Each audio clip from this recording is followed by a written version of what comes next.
Prendre son courage à deux mains et tout plaquer. Pour refuser l'ennui, préférer la tranquillité ou choisir l'aventure, la vraie, celle qui a du sens. Rallumer la flamme. Il et elle l'ont fait, voici leur histoire. J'aimais ce que je faisais auparavant, ça c'est indéniable. Mais effectivement, grâce à cette reconversion, j'ai plus peur. Ouais, j'ai appris vraiment à m'écouter et puis à laisser parler mon cœur, à laisser... Voilà, tout ressort aujourd'hui et c'est une vraie découverte. Fondre l'armure et oser aller au bout de ses passions. C'est le long chemin parcouru par Véronique Ribeaucourt ces dernières années. Contrôleuse de gestion dans un grand groupe, elle se rend compte, un jour, qu'elle est arrivée au bout de ce chemin. Au cours d'un bilan de compétences, Véronique prend conscience qu'elle peut faire de sa passion l'occupant tous les week-ends son nouveau métier. 3 ans après sa reconversion, elle nous raconte son quotidien d'entrepreneur et son éclosion telle une rose, comme elle se plaît à le dire. Je viens d'une ville de Picardie qui s'appelle Saint-Quentin, où j'ai grandi. Je suis allée au collège, au lycée. Alors moi, je suis fille unique et j'ai reçu beaucoup d'affection de mes parents. Tous les deux étaient ouvriers. Mon père chez MBK et ma maman était confectionneuse et a travaillé après en boutique en tant que retoucheuse. Et mes parents ont beaucoup cru en moi et ils ont souhaité que je fasse des études. Ils m'ont donné cette possibilité-là et je les en remercie tous les jours. J'ai fait un doc d'économie et gestion et j'ai enchaîné par une maîtrise d'économiste d'entreprise. Et j'ai fini avec une spécialité de contrôle de gestion à l'université Paris-Dauphine. Et ensuite, vous avez travaillé où ? J'ai travaillé pendant 25 ans dans le contrôle de gestion.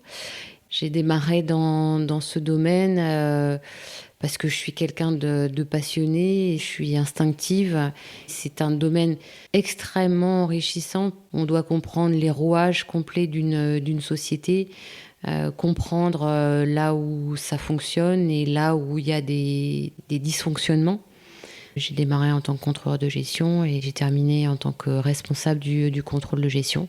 Je pense que j'étais arrivée au bout d'un chemin. Je suis quelqu'un de passionné, d'investi, de très investi.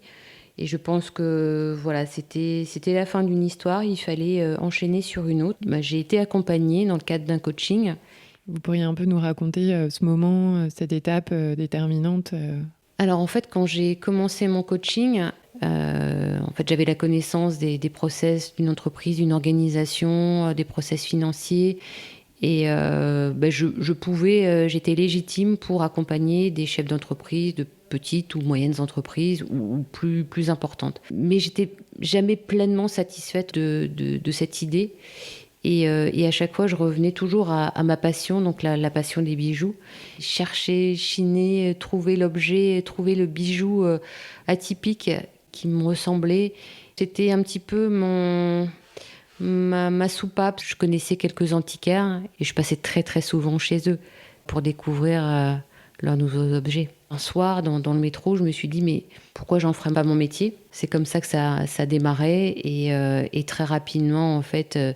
ça s'est clarifié dans ma tête. J'ai très vite, une fois que j'ai compris que je voulais travailler pour moi, m'offrir cette possibilité de créer mon entreprise, c'est parti vraiment très vite. Je savais les étapes par lesquelles je devais passer et ça s'est fait en fait en 5 mois, j'avais lancé l'histoire.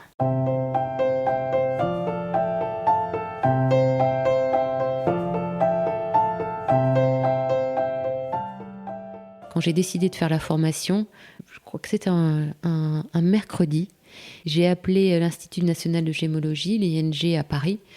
Et justement, il y a une formation qui démarrait la semaine suivante et il y avait encore une place de disponible. Et donc, voilà, j'ai posé ma candidature et le lundi suivant, je démarrais ma formation en gémologie.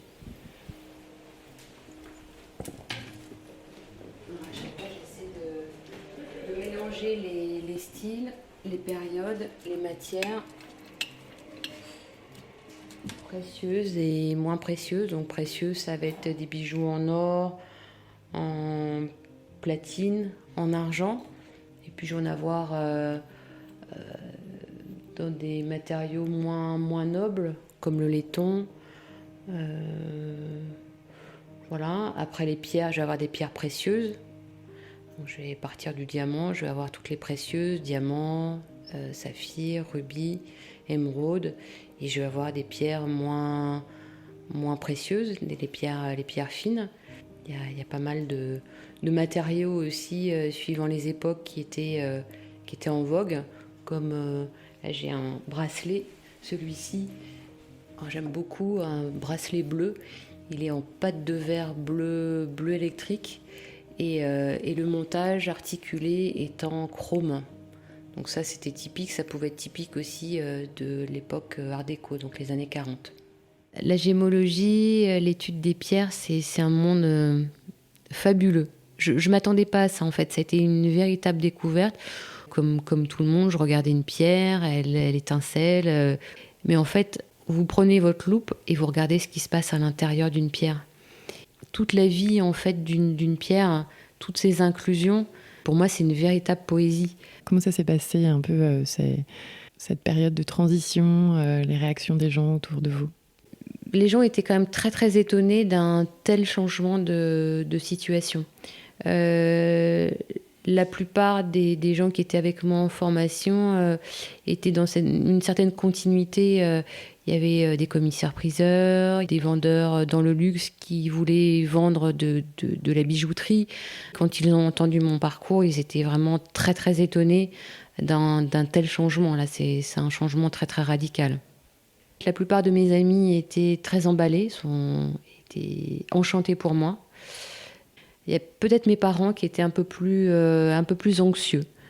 Ils le sont toujours, voilà, parce qu'il y a il y a une forme d'insécurité, il y a une forme de risque, et c'est une génération qui n'aime pas le risque. Ils préfèrent le confort d'un CDI plutôt que d'être entrepreneur. En ce moment, la conjoncture est particulièrement complexe. En plus, j'ai une 50aine d'années. Voilà, il y a plusieurs risques pour eux.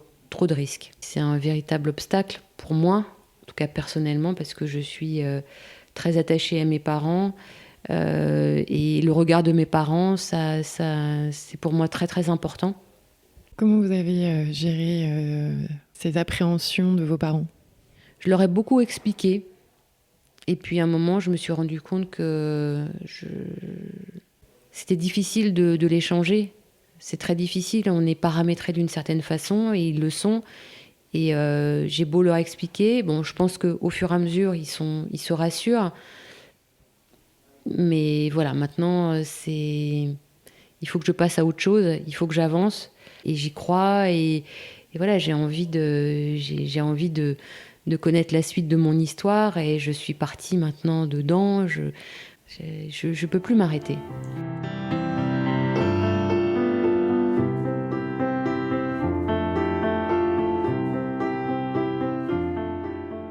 Je me suis lancée dans mon projet en avril 2021.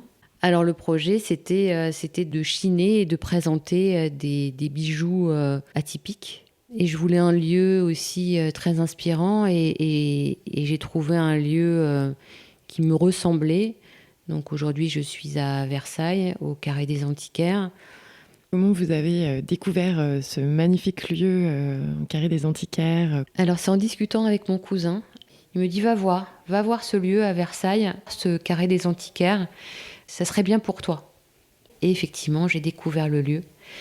Et là, je me suis dit, mais ça me ressemble tout à fait. Il y a ce côté poétique, il y a ce côté intemporel, il y a ce côté, je sais pas, quelque chose de magique. Là, j'installe quelques bijoux, tout ce qui est or.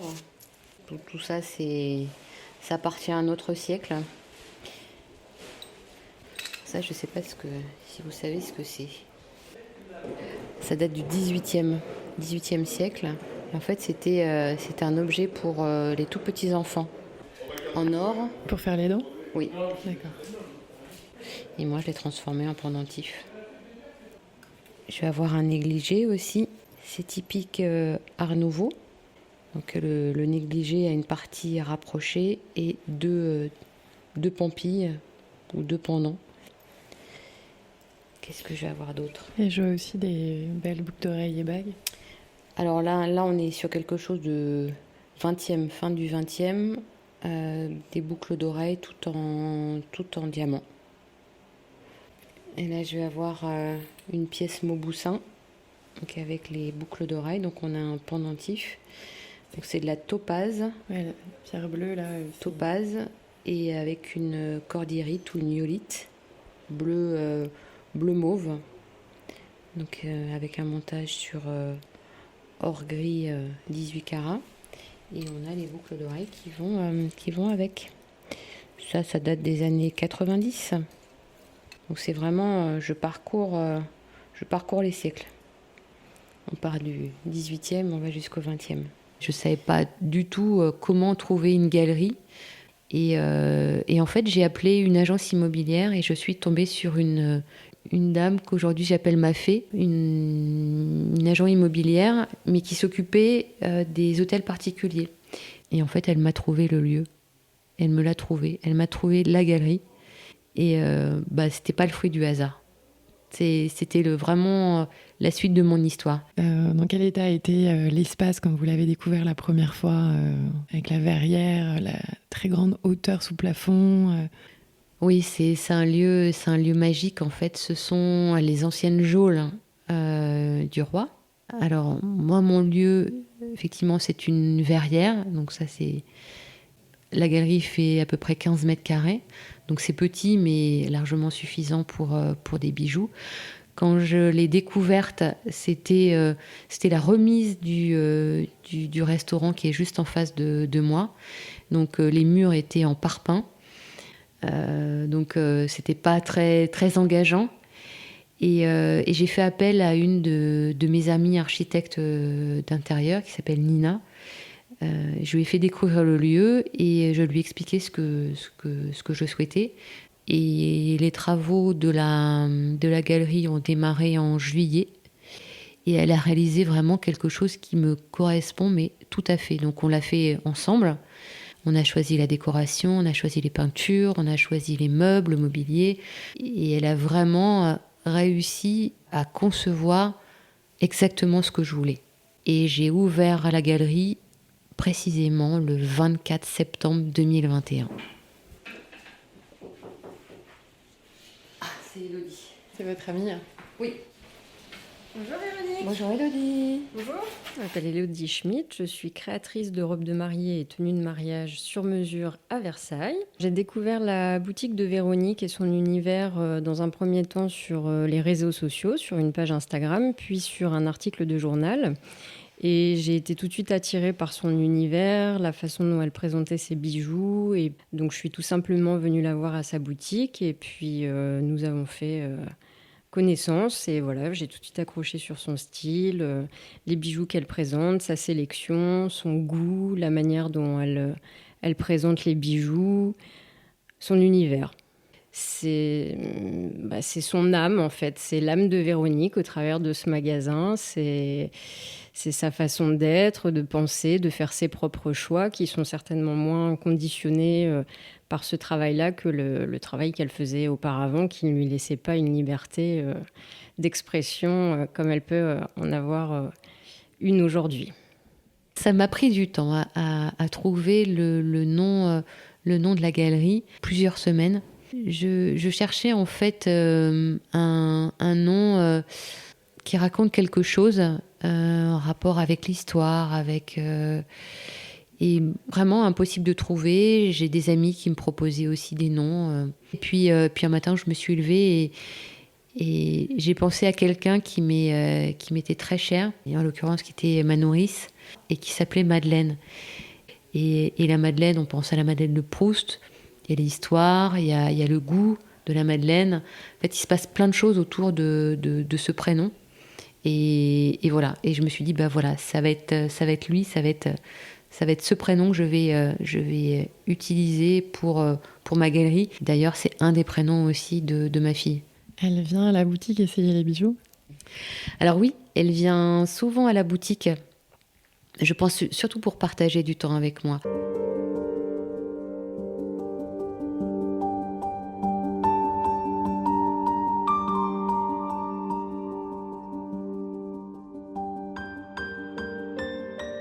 Il y a des choses un petit peu compliquées parce que quand on arrive dans un nouveau milieu qu'on ne connaît pas, bien sûr, j'ai tout mon passé, toutes mes connaissances, mais je ne connaissais pas du tout le milieu des antiquaires, même si voilà, j'allais acheter chez des antiquaires, mais j'ai été particulièrement bien accueillie. Je remercie beaucoup les antiquaires. Après, c'est faire son réseau. Comment trouver les bijoux ? Ça, c'est quelque chose aussi qui s'apprend au fur et à mesure. Le métier du commerce aussi, c'est quelque chose que moi, je ne pratiquais pas. Donc, il y a pas mal de choses à apprendre. Après, il y a toute la partie administrative, bien sûr. C'est quelles sont les démarches pour s'installer. On le fait en direct et sans avoir appris. De temps en temps, j'ouvre un livre, mais à un moment, il faut faire sa propre expérience et avancer pour apprendre le métier. Comment vous avez fait pour le construire, ce réseau, pour avancer et trouver votre place ? C'est du temps et c'est de la confiance. Enfin, il faut montrer quelque part un patte blanche. Donc les conseils arrivent petit à petit et après, il faut aller les chercher aussi. Il faut aller chercher les idées, il faut questionner, écouter. Mon métier d'avant, c'était ça en fait, c'était d'aller chercher les informations. Et c'est essentiel. Et en fait, c'était ça le plus compliqué, c'était s'adapter pour justement pouvoir rentrer dans ce milieu des antiquaires. Ça m'a pris quand même beaucoup de mois pour arriver quand même à faire un réseau autour de moi. Il a fallu que j'aille jusqu'à Londres, aussi étonnant que ça puisse paraître. Et j'ai fait la rencontre d'une jeune femme, gémologue elle-même. Et de là, en fait, elle m'a présenté à des bijoutiers. Et c'est avec ces personnes qu'aujourd'hui, je travaille.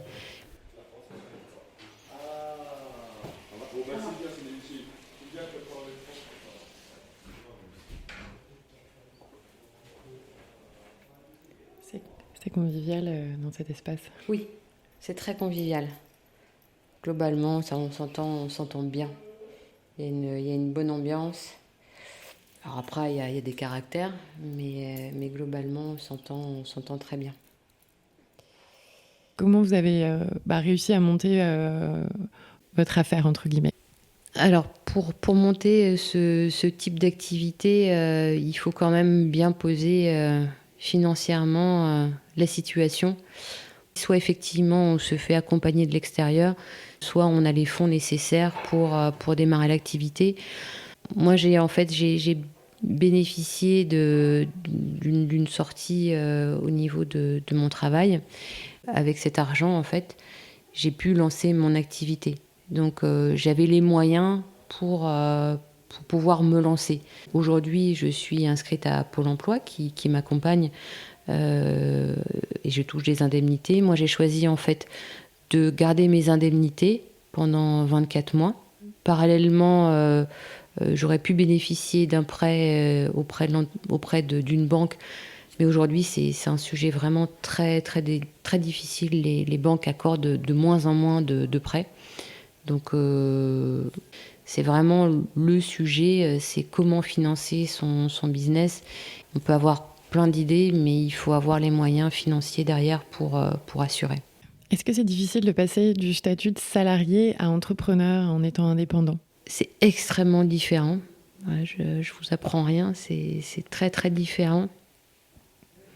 Après, c'est vraiment, pour moi, c'est une mentalité. Je pense qu'il faut avoir confiance, il ne faut pas avoir peur, il faut se lâcher. Il faut être un petit peu inconscient pour se lancer dans ce type d'aventure. Quand on a un CDI, tout est plus ou moins balisé.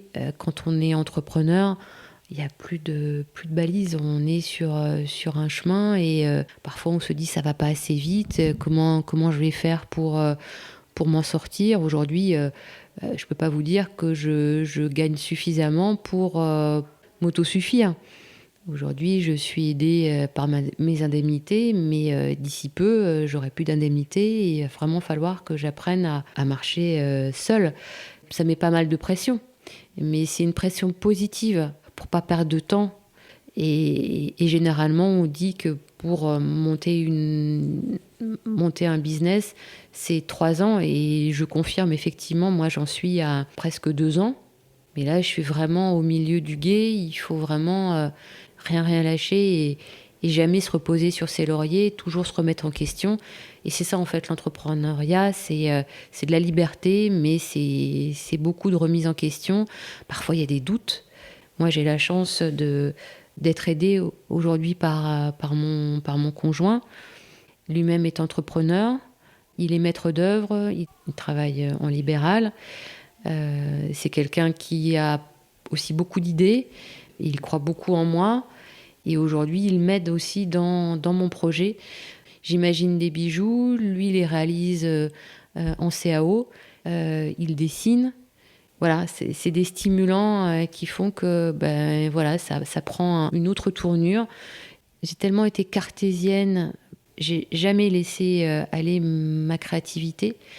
Et en fait, depuis que j'ai la galerie, je me suis laissée porter, j'ai laissé aller mes émotions. Et de là, aujourd'hui, j'arrive à créer des choses. Il y a des choses qui s'animent. Quand je vois une pierre, quand j'ai un échange avec une personne, j'ai l'impression que je vois l'objet. J'ai le sentiment que vous vous êtes découverte avec cette reconversion. Tout à fait. J'étais dans un espèce de carcan. J'étais bien, j'aimais ce que je faisais auparavant. Ça, c'est indéniable. Mais effectivement, grâce à cette reconversion, j'ai plus peur. Et je m'accorde les choses. Ouais, j'ai appris vraiment à m'écouter et puis à laisser parler mon cœur, à laisser...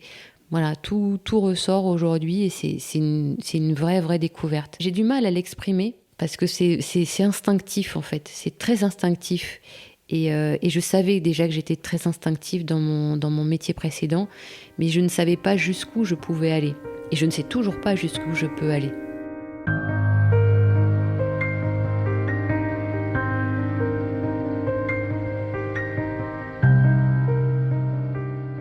Un diamant, il a entre 3 et 4 milliards d'années. Dans nos tiroirs, on a peut-être la bague de l'arrière-grand-mère qui n'est plus utilisée et refaire vivre ce diamant, refaire vivre ce bijou ou alors le transformer. C'est ce que je propose en plus.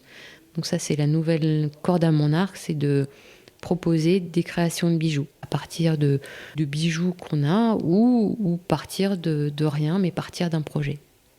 Et sur les bijoux que vous créez, vous devez les faire poinçonner.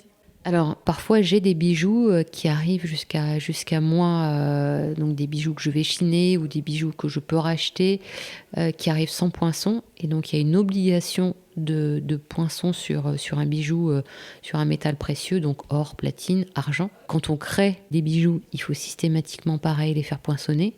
Donc là, il y a 2 poinçons. Il y a un poinçon qui donne le nombre de carats et un poinçon de bijoutier. Vous savez quand est-ce que vous allez avoir ce poinçon de bijoutier ? Je ne l'ai pas encore, justement, je suis dans les démarches. Il faut emmener 3 projets de poinçons aux douanes et qui font des recherches. Donc, il faut qu'il soit unique, ce poinçon. Et une fois qu'il valide, j'ai mon poinçon. Donc là, c'est en cours. Donc, j'ose espérer à la rentrée avoir mon poinçon de bijoutier. Normalement, le poinçon va représenter une rose et mes initiales. Et la rose, en fait, c'est le symbole de l'éclosion de mon parcours de vie. Ça représenterait vraiment le début de l'histoire et la rose qui s'épanouit.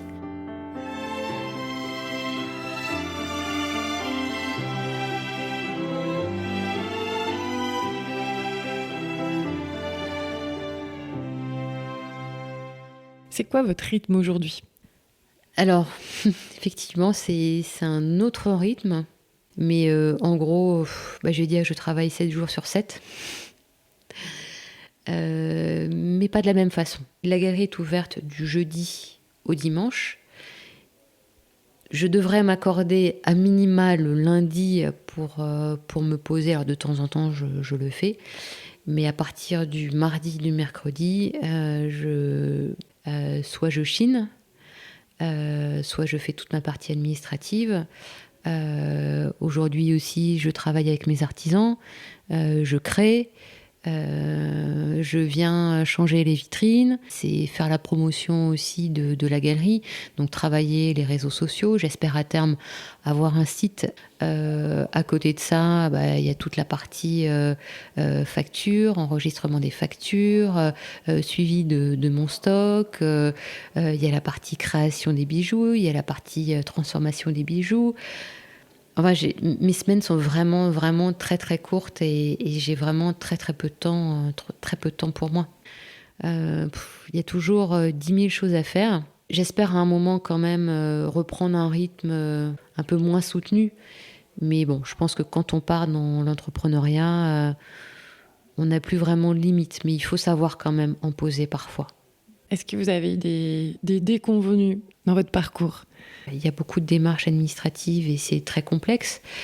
Ça, on le sait, mais tant qu'on ne l'a pas vécu... donc il y a énormément de démarches et on apprend au fil de l'eau. Quand vous vendez des matériaux précieux, il faut avoir une déclaration d'existence. Et pour le coup, en fait, je ne l'ai pas faite au début. Je m'en suis rendu compte au fil du temps, heureusement. Voilà, donc il faut se renseigner. Moi, je suis peut-être partie un peu rapidement. Il faut apprendre et poser des questions. Poser beaucoup, beaucoup de questions. Moi, ça, c'est quelque chose que je sais faire. Mais c'est ce que je préconise à toutes les personnes, c'est de travailler bien son sujet en amont, mais à un moment, on ne sait pas tout. C'est pas grave. De toute manière, c'est en se trompant qu'on apprend et qu'on est meilleur. Est-ce que vous êtes fière de vous, heureuse de votre nouvelle vie ? Alors oui, je suis très heureuse de ma nouvelle vie. Je ne regrette rien. C'est une sacrée expérience, une super aventure. Et si je suis fière, oui, je le suis. Je le suis parce que c'est vraiment...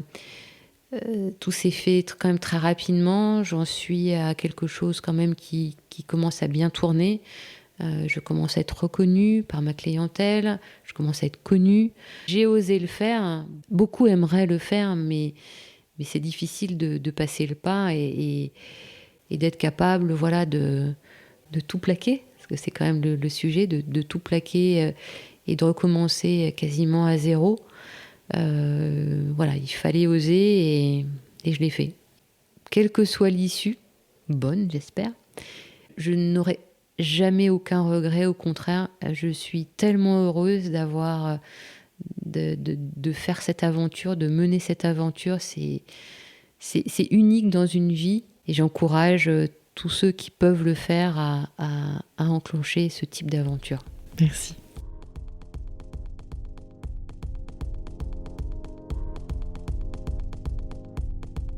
Nous remercions Véronique et lui souhaitons bonne continuation dans sa nouvelle carrière.